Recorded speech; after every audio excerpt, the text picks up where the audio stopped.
আসসালামু আলাইকুম। মাসুম নূর, আমেরিকার বাফেলো শহর থেকে। আশা করি সবাই ভালো আছেন।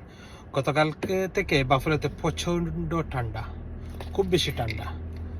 আমি একটু আগে গাড়িতে আসছি, আসার পরে বোতল হাতে নিছি, হাতে নিয়ে দেখি গাড়ির ভিতরে বোতল আইস হয়ে গেছে এবং বাহিরে থাকলে কি অবস্থা বুঝুন।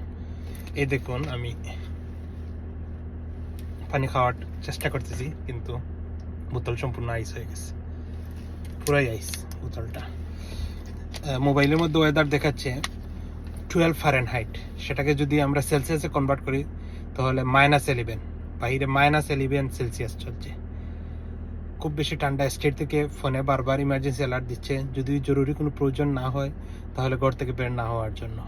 বাহিরে হাঁটা মুশকিল এই ঠান্ডার মধ্যে। এরপরে ঘরে বা গাড়িতে বিভিন্ন জায়গায় প্রচণ্ড ঠান্ডা। কিন্তু আমেরিকার একটা বিষয় হলো ঘরের ভিতরে এবং গাড়িতে হিট থাকে, যার কারণে ঘরের ভিতরে এবং গাড়ির ভিতরে ঠান্ডা ফিল হয় না। কিন্তু বাহিরে যতই কাপড় চোপড় নিয়ে আপনি বের হন, হাঁটা খুবই কঠিন এবং প্রচণ্ড বাতাস। তুষারপাতের কথা ছিল কিন্তু তুষারপাত হয় নাই, কিন্তু প্রচুর বাতাস রয়েছে এবং খুব বেশি ঠান্ডা। আর যেই ঠান্ডার ফলেই দেখতেছেন গাড়ির ভিতরে পানি ছিল, সেটাও আইস হয়ে গেছে। আর বাইরে রাখলে অল্প সময়ের ভিতরেই পানি আইস হয়ে যাচ্ছে। এবং এমনকি নদী পাশেই আমাদের একটা নদী আছে, নদীর পানিগুলো আইস হয়ে গেছে। ভালো থাকুন, পরবর্তীতে কোনো ভিডিও দেখা হবে। আসসালামু আলাইকুম।